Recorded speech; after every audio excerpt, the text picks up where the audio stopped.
Have you identified trauma somewhere in your life, in your background, but feel like you're at the mercy of triggers and things that set off your trauma responses?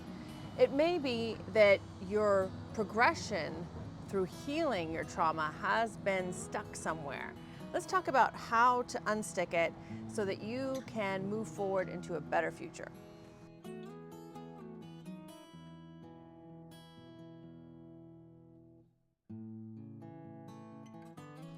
Hi, I'm Jessica, and I'm so thankful that you joined me today.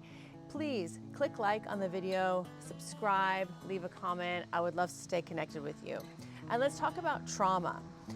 Identifying overwhelming experiences that have had a huge impact on your development as a person is super important.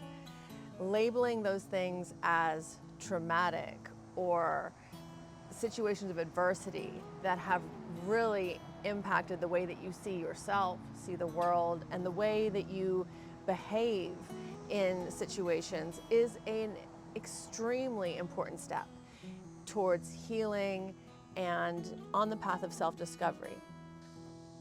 But identifying trauma is only one step along the way.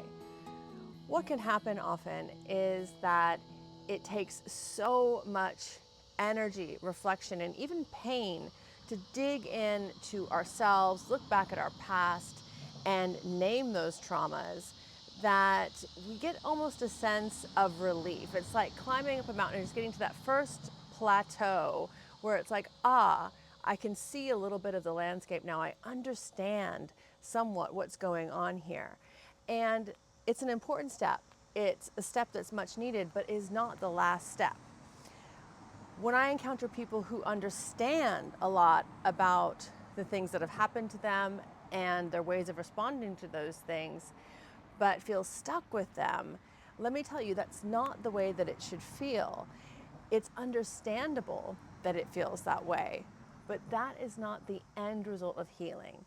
Healing is going to feel much more like you can integrate all that stuff that happened to you, all the ways that you responded, and take all that stuff, as messy as it is, and integrate it into an identity that feels calm, connected, and compassionate.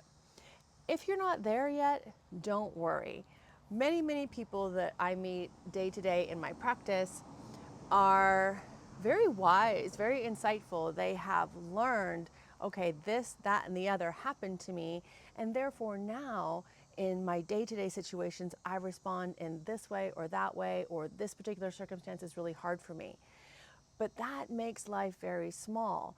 If they've come to that point and then they're kind of stuck, we need to figure out how to unstick so that those characteristic ways that you've developed to respond to the feelings that trauma and very overwhelming, difficult situations have created, those feelings inside, those ways of responding, we can find new ways of responding so that you're not constantly trapped. Here's what happens. Here's the mechanism. When the body gets extremely overwhelmed, the nervous system, the brain gets extremely overwhelmed, gets kind of hyped up, we will zoom into a way of dealing with that overwhelm that is not necessarily a conscious choice. We are going to respond with self-protection in some way. And every time we do so, that is going to become a stronger and stronger response, meaning it's more likely to happen every time we feel triggered. So when you zoom forward and maybe you're away from that experience, that situation, that relationship that felt so traumatic, but you find that these characteristic responses keep cropping up. Maybe for an example, you're around people, but you feel unsafe, even though you wish you didn't.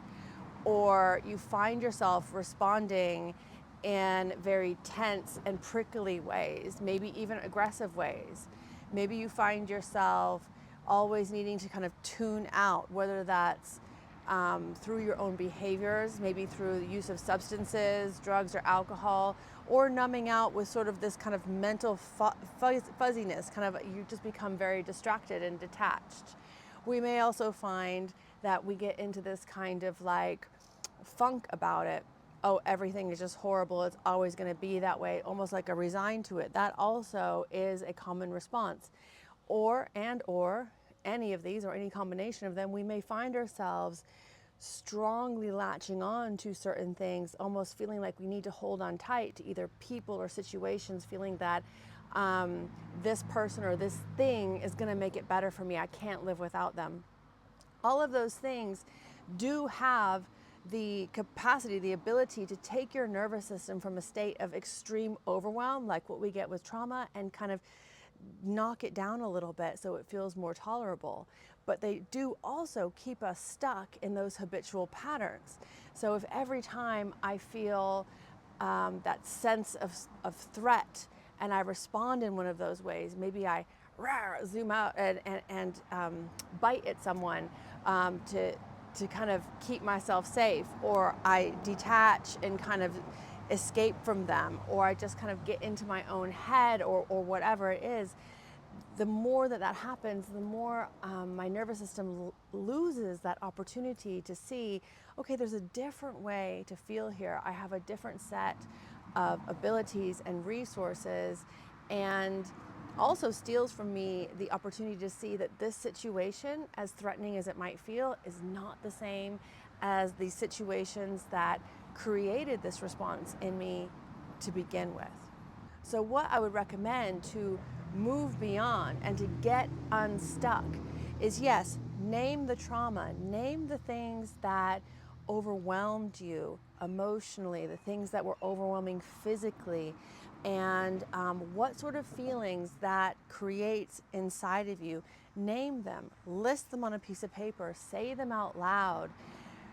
Become very familiar with what the body starts to feel like when those situations happened in the first place, and then start to notice, when does my body do the same thing now? What sorts of people, what sorts of groups, what sort of work situations, social situations, even if I'm in the grocery store or the coffee shop, what is it? Where am I when I'm getting a similar feeling? If that's tough, then start to name the behaviors that you feel like are causing a problem for you. How are you avoiding? How are you getting into that kind of fight mode, that more tense mode? What are you doing to numb out and distract? What's happening to you with your sort of submitting to these ideas that, yes, things are always going to be bad? Noticing those behaviors and listing those out. Once you have a list of the situations, the behaviors, both, you can sort of work your way around to, okay, these are the times that I'm doing this, or these are the times that I'm feeling this. And then we have an opportunity to, it's not going to happen instantly, so you have to be really, very patient with yourself, that these things have taken a while to solidify and learn. You're not going to unlearn it overnight. But if you have the intention to, you can, with practice, start to slow down those situations. We are going to react in ways that we don't want to, find ourselves going into our characteristic self-protective behaviors, going into those characteristic feelings of threat, even when we wish we didn't. But if you're having the intention to observe, you can go back even after it's happened and ask, what went on right there? Where did my mind go? Where did my emotions go? What did my body do? How did I respond to that? And maybe you just choose one little slice of that, either how we're thinking, how we're feeling, how we're responding, what our body's doing, to choose to do something either opposite or a little bit different, even though it'll feel uncomfortable. The more that you do that, the more you're going to be able to slow down in those triggering type situations. Eventually, with practice, you'll be able to slow them down and stop yourself and notice, okay, I feel like doing this, but I'm gonna try this instead. Patience, patience, patience. Again, compassion and patience, because you're not always gonna get it right. In fact, it's gonna be a live and learn type of thing. Sometimes you're gonna get it wrong. In those situations, you need to accept that you are still figuring things out.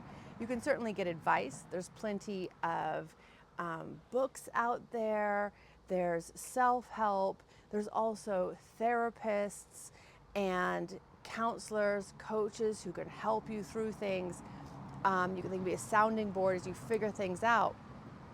But really the most powerful thing is learning to observe, to slow down, and then to make a different choice.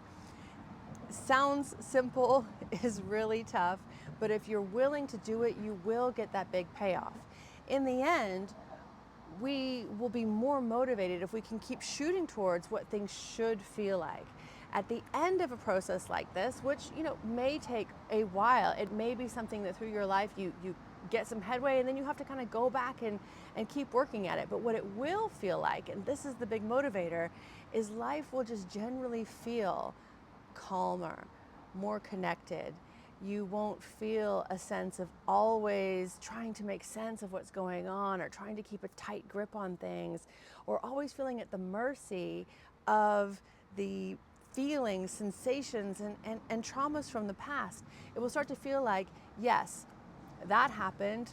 That was not good. I don't want that. I wouldn't wish that on someone else. But it is something that's part of my life, and I can acknowledge it and also find a future that is untainted by it. I would love if you experiment with some of this stuff. I know it's only just a small explanation, something bite-sized that maybe you can start thinking about.